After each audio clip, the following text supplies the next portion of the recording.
I, 15 male, have lived with my current foster parents since I was 9 years old, but I've been in foster care since I was 6. I will call my foster parents Henry and Aaron.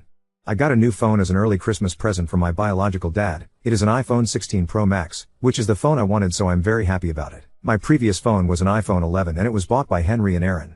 On my old phone, Henry and Aaron had set up loads of parental controls on it, so I couldn't download any apps without them approving it. I couldn't turn off share my location. I couldn't change my passcode. It would lock everything except their contacts at 8 p.m. every night until after school, and they had a time limit on YouTube, so I could only watch it for 30 minutes within the time where my phone was unlocked anyway, and I could only go on websites that they approved off. Like there was a list that I could go on, and I couldn't go on anything that they didn't manually add to that list. These all really annoyed me, but whenever I asked for them to be turned off, they told me that they bought the phone, and so these were the rules. Now I was given my new phone by my dad on Monday, and I haven't used it yet because they're telling me that I have to let them put the same restrictions on the new phone as they did my old phone. I said no, because that isn't fair. I should be allowed to use my phone as my dad says because he paid for it. I said to them that my dad paid for the phone, so it was his choice, and that he doesn't want me to have those restrictions on. But now they've changed and said it don't matter who bought the phone, even though that was their whole point before. Now they're saying that because I am living with them I have to follow their rules, and the rule for having a phone in this house is that they put restrictions on it. I don't think that is fair at all, considering they didn't buy the phone. I don't see how they can do this. Before I got home from school on Monday, they took the phone out of the box my dad sent it in and set up all the restrictions, and now I'm trying to figure out a way to take them off. I am thinking about complaining to my social worker because it is not fair that they put these restrictions on my phone even though they didn't pay for it. ETA, I am not going to be on much longer because I am almost out of my computer time. Thank you everyone for your advice. ETD2, it's 8 p.m. now, so I'm off. Thanks everyone for taking the time to talk with me. Commenter, who pays the cell phone bill? Oop, downvoted. There is no phone bill. My dad bought the phone. Edit. I don't know if people aren't understanding me. I have a SIM card that was bought from Tesco. It is a pay-as-you-go SIM. No one has ever added credit to it. There is no monthly bill. Commenter, sorry but you are wrong. You're hurting the people who raised you. If Biodad wanted to be in charge, he should have been the one to raise you. But he either couldn't or wouldn't, doesn't really matter. He should at the very least have more respect for your parents who stepped up. Biodad is being manipulative and showing a great deal of immaturity. I know that as a teen you are likely just wanting to side with the person who is offering you what you want. This is a mistake. This is one of those selfish, short-sighted decisions that teens don't see at the time, but regret later. If you respect your parents at all, you will respect their authority as your guardians. Oop, downvoted. I'm taking about people telling me I'm wrong, saying there is a monthly fee to use my phone. I know there isn't. They're not my parents. I have parents. Commenter, why can't you be with your parents then? Why are you in foster care? You seem to have a disdain for the people fostering you. Why have you been in this situation for almost 10 years? Oop, downvoted. What are you talking about? Just because I have parents doesn't mean I can live with them. That doesn't make my Henry and Aaron my parents. Commenter, they might not be your parents, but they are your legal guardians, which gives them the right to make decisions around your phone use. Oop, that isn't what I'm talking about. I don't like people referring to them as my parents. They're not. Commenter, they're not your biological parents. They are your foster parents though, and quite frankly have been your parents longer than anyone else has. Oop, they are not my parents. That's the point of the post, not the point of this current conversation. This thread, that you are replying on, is simply me asking, do not call Henry and Aaron my parents. I don't like it. I am also not going to say your carers are in the wrong based on the information you've provided. I am coming from the position that I previously was a foster carer as well as a worker within the law enforcement system. Your biological father is making a power play here. You may not see it because generally speaking, kids in care tend to see even the worst parents as being on a pedestal. For whatever reason, you've been in foster care for the majority of your life. A good portion of that time has been under the roof of your current carers. Whilst I appreciate that at 15 you think you should be able to do what you want on your phone, you need to understand that your carers are most likely just looking out for your best interests. Your biological father, for lack of a better term, is throwing in a grenade. In my opinion, he may be doing this for a few reasons. 1. To prove to himself or your caseworker that he is a good parent because deep down he knows he isn't. 2. To drive a wedge between you and your carers in exactly the way it appears to have. 3. Because he cares about you genuinely and thinks that getting you an extravagant gift will somehow make up for you being in care since you were 6 years old. Honestly, it could be a mixture of the above. Regardless though, he should have discussed such a gift with your caseworker and carers, if there is contact between him and them, to make sure it was okay, and so that he could discuss the rules surrounding usage of the phone with you. If you legitimately think that your carers are not doing what is in your best interests, then you should speak to your caseworker. Let them be the mediator, as they are basically in charge. There are possibly also things occurring in the background that you are unaware of. For example, the court or department in your jurisdiction that deals with children in care may want contact with your birth parents to only occur when they are aware of it. Your carers could simply be following rules that a court or your caseworker has outlined to them.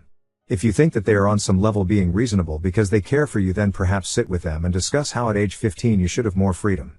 This could look like having the parental controls but with less restrictions, or it could be without the parental controls but with your carers able to look at your phone/messages/photos when they feel there is a need and without notice.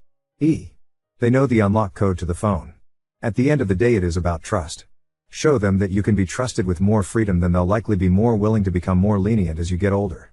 Try to make sure that regardless of how the conversation goes with your carers, that you keep your cool. Good luck. Downvoted. I'm allowed any contact with my biological family. It doesn't need to be monitored. I read their whole comment. That wasn't my only takeaway. I just wanted to correct something. People are viewing my parents as bad people who need to be monitored. That isn't true. I feel like people are misinterpreting my comment. I appreciate it. My reply wasn't dismissing it. I was simply responding to the part I felt was necessary. I wasn't upset or angry when I replied. I was simply correcting something. Update 1. So Henry and Aaron actually took me to McDonald's after school today, the day I'm writing this, and they said to me they could tell I was upset with them and asked me to explain my feelings to them. I explained how I felt really frustrated that they told me the parental controls were because they bought the phone, and then when my dad bought me a phone they still put the same restrictions. They said they were sorry they gave that impression and that they could have explained it better. They asked which were the restrictions I had the biggest issue with. I said how I can't text/call anyone unless they approve it, how the phone locks at 8 p.m., I can't use it, and that I only have a 30 minutes on YouTube or TikTok, and that I can't have apps like Snapchat, Discord, Instagram, etc. They said okay. They understood why I was upset and frustrated and said they will discuss with my social worker how they can lighten up the rules while still ensuring I am safe. They said they don't want me having a long time on the phone because they don't think it's good for me, but they said in the meantime they will increase the limit to 1 hour freed/TT and that they will increase the bedtime until 9:30 p.m. I think this is a fair compromise. I said they seemed upset that I got a new phone in general, and they said they weren't upset at me but were upset at the situation. I asked what they meant, and they said that it was something between them and my dad and I didn't need to worry about it. But I asked them to carry on and I had to kind of persuade them to tell me. They had actually bought an iPhone 16 Pro Max for Christmas for me and had told my parents and my social worker that they had bought it and were going to give it me for Christmas. But my dad bought one before they could give me theirs and they felt upset that their big present had been ruined. But they said that wasn't my fault and they didn't mean to make me feel like they didn't care about what my dad got me. Honestly, that made me feel upset. I asked my dad why he bought me the phone if he knew that Henry and Aaron already did. He said he didn't want Henry and Aaron to have to give me something so expensive. But I said they had already bought it for me and he knew that. I said that was unfair and that he shouldn't have done that. He called me ungrateful. I asked him how he would have felt if it was the other way around and he left me on read skeptical. I actually feel really upset for Henry and Aaron that my dad did that to them, and I actually feel guilty even though I didn't know they had already bought me one. I'm not sure what to do now. I could give my phone back to my dad and have Henry and Aaron's, but if that's the right thing to do. Henry and Aaron said that it wasn't my fault and that it doesn't mean my dad is a bad person, which I know. But I do feel really angry at him. Commenter, your dad was in the wrong all the way around.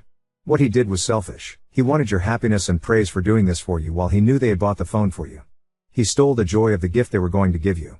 There is no other way to look at it. Your dad acted very selfishly and it caused you trouble. He doesn't deserve the happiness and thanks you gave him, so you should return his phone and limit contact with him and tell him exactly why. He acted selfishly without regard for anyone else. That was immature for a parent. Update 2. I'm writing this from the school IT suite. I just wanted to share something. Firstly, it makes me really uncomfortable that people were sending me hate messages and sending death wishes to my dad. People were messaging me saying they wish he'd unalive himself or that Henry and Aaron should throw me out for being ungrateful to them. Sorry, but you people need help. It's not normal to treat people like that, and it's not normal to say things like that to people. People were accusing me of being blindly loyal to my dad, which simply isn't true. I've said so many times that my dad isn't a great person. That doesn't mean he's a sociopath or that he deserves to die.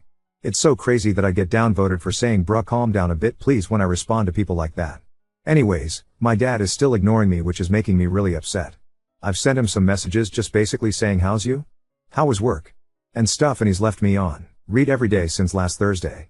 So I've decided that I'm just going to leave it, and if he wants to talk with me again he can come to me. Henry and Aaron said they felt really bad because they said they shouldn't have told me about what my dad did. But I said I'm glad they did tell me. I decided that I would keep the phone my dad gave me and we'd return the phone that Henry and Aaron bought me, and we're going to use the money for a trip to Drayton Manor where we have the fast passes so we don't need to wait in any lines, and we're going to take my little brother also. He doesn't live with me and Henry and Aaron, which is going to be so much fun. I'm really excited for that. I just want to clarify some things. I am long-term matched with Henry and Aaron, which means I'm never going to be reunified with my biological parents, even if they became super parents with no flaws. I'm matched with Henry and Aaron, so I'm staying with them until I'm 18. This has been the case since I was 11-ish. There have never been plans for me to move back in with my parents because, to be honest, neither of them want me to. Sounds harsh, but it is true, and I like living with Henry and Aaron. Also, both my mom and my dad have children with other people now. We're still a family though. I just have a very big, very weird family. Now on to second story. Boyfriend accused me of not being serious about us after I refused his non-refundable Christmas visit to my potentially racist family. I, 19F, am from the United States and currently a second-year university student in the UK. My boyfriend, 23M, is British, recently finished his master's, and is now working. We've been dating for 10 months, and he's my first boyfriend. He's been nothing but understanding, kind, and supportive throughout our relationship. I've met his parents and siblings twice, and both times were wonderful. His mom even told him she thinks I'm the one. In late November, he asked if I'd like to spend Christmas with his family. He said everyone would love to have me there, and I thought it was sweet, but I declined. I've been feeling homesick and wanted to spend Christmas, a holiday that means a lot to me, with my family in South Dakota. When I told him, he seemed aloof for a few days. I went to his flat later to reassure him that I'd love to visit his family another time, but for me, Christmas is a family holiday. I now realize how that could have sounded dismissive. He looked hurt and asked, "Do you still love me? And aren't I your family?" I reassured him that I do love him, and things seemed fine after that. About a week later, he surprised me by showing me a flight he'd booked to South Dakota for Christmas. Flights to South Dakota are expensive, especially internationally, and while the gesture was touching, I thought it was impulsive and unwise. I told him it wasn't a good idea. For the first time, he got really upset, accusing me of not caring about him, not being serious about us, and thinking only of myself, all of which are untrue. I love him and value our relationship deeply. Knowing he was speaking out of hurt, I asked him to take a walk to cool off. When he returned, I explained that he means everything to me, but I wasn't ready for him to meet my family. To be honest, I'm nervous about how my family would react. I'm white, he's Arab, and my family in rural South Dakota is not exposed to diversity. They've made ignorant, racist comments in the past. While they'd likely be polite to his face, I fear they might say something offensive or jokingly inappropriate. They also assume Arab equals Muslim, even though he's Christian. This ignorance embarrasses me, and I don't want to put him in a situation where he might be hurt. I didn't tell him any of this, though. Instead, I said I felt it was too soon to bring someone home, as in my family, that's often a precursor to engagement, which is true. He asked if he wasn't good enough, and I reassured him that he's perfect. He then mentioned that the tickets were non-refundable. I started crying, apologizing for wasting his money and saying how much I wanted him there, just not right now. He asked me to leave and said he needed space. I flew back home nearly a week ago, and since then, we've only had brief phone conversations. He still texts me "I love you" and "good night," but he's clearly distant and hurt.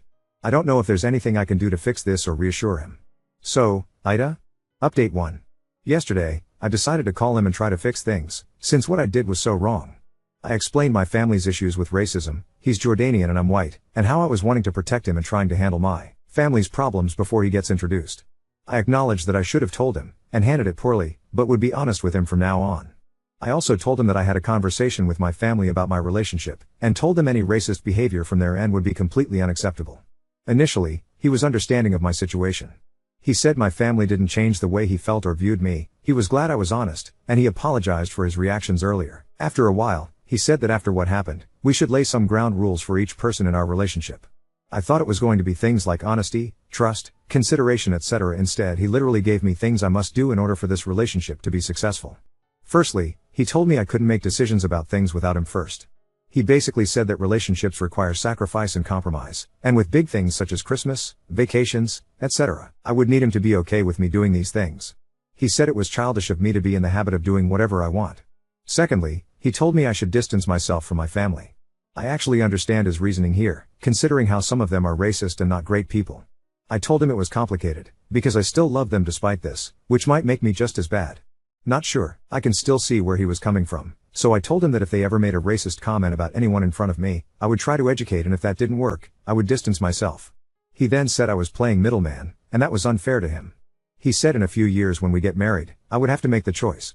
He finally told me he wants my location on at all times, and wants me to go low contact with my male friends, most of which are gay anyways. I told him a lot of these rules seemed over the top, and in the most patronizing tone. He said, "You've never been in a relationship before and I'm older than you, so you should listen." The moment he said that, I thought it didn't sound like him at all. Most of the time he is the most easygoing and relaxed person, so I couldn't believe it. I told him I didn't appreciate being talked to like a child, and if he wanted to be someone's father, then he should look for another person. He said that while he still forgave me for what I did earlier, my behavior was a testament to how immature I am. He then said we would continue this conversation another time and hung up, before we could even say goodbye. I feel like I partially caused this shift in his behavior by inadvertently making him insecure because of my refusal to let him come. Before this, he was honestly the last person I would ever consider getting insecure. He is very good looking, has a good career, and has always been confident, so I would never think he would act this way. It breaks my heart to know that I caused his actions, and want to know how I can convince him to let go of the rules so things can go back to the way they were? Or Ida for declining to follow the rules, and should I just follow them? Edit. I've been in this relationship for 10 months and really do love him. I told my friends the things he said and they've reiterated the points made here, but I guess it's hard for me to wrap my head around how he could go from such a good guy to this. I'm not sure what I'm going to do yet, but please be mindful that it's a lot more difficult for me to look at this objectively. Second edit. I appreciate everyone's comments and support. I have read every single comment and have thought about my relationship all afternoon. I cried when I realized I must end things. I will be calling/texting him tomorrow morning and breaking up. Update 2. I received great advice from a lot of people and it immensely helped me trying to evaluate our relationship. I texted my friends about the situation, and they also agreed he sounded overbearing. About an hour ago, I ended things for good. I texted him yesterday afternoon that I thought we should have a serious discussion about our relationship. He said we should wait until we have both cooled off from our conversations earlier, so I suggested tomorrow. He sent me his usual good night and I love you texts, which kinda broke me. His horrible behavior didn't erase 10 months of love that I feel for him, and it almost felt like betraying him saying the same things back when I knew what I was going to do in the morning. Here's kinda a summarized version of the call. It was over an hour, so I condensed it as much as I could and I tried to write it as quickly as the call ended so I wouldn't forget. Anyways, when I called him, he seemed very normal and calm. We talked for 10 minutes just about how things were going and stuff. Then I basically told him that I didn't want to do this, but I thought it would be best if we broke up. I said that we probably expected different things from our partners, and I couldn't do what he wanted from me. After I said that, he sat in silence for like a minute. I thought the call had dropped, but then he said he was processing what I said. He asked me if this was revenge for what he said 2 days ago, and I said no, just a realization of incompatibility. He then said he wasn't going to change his mind on his boundaries, and me giving him an ultimatum was manipulative. I told him that this wasn't an ultimatum, it was going to happen. He then kept repeating what the fuck, my name .. And then told me I didn't mean it. He asked me if I loved him still, and I said yes, and then he said he knows I'll come back. I said this was it. He said something about how we need each other and went on a rant, but I don't remember that much of it because I was crying at that point. I cut him off at the end, and just said goodbye. He said he would never forgive me and I would never see him again since he was that awful, and then hung up. I immediately blocked his number, WhatsApp, Snapchat and Insta. I do not think he will have another way of contacting me. I do not think he will seek me out or anything, so I'm not too worried about that. My university accommodation also has front desk security and you can't get in without a keycard. Thanks again everyone. Edit. His mom just texted me saying she was sad things ended the way they did, but she wishes me all the best. Minor update, one of his friends tried adding me on Snapchat for some reason. Don't know if it's him using his friend's account, his friend wants to know what happened, or a coincidence he added me right when this unfolded.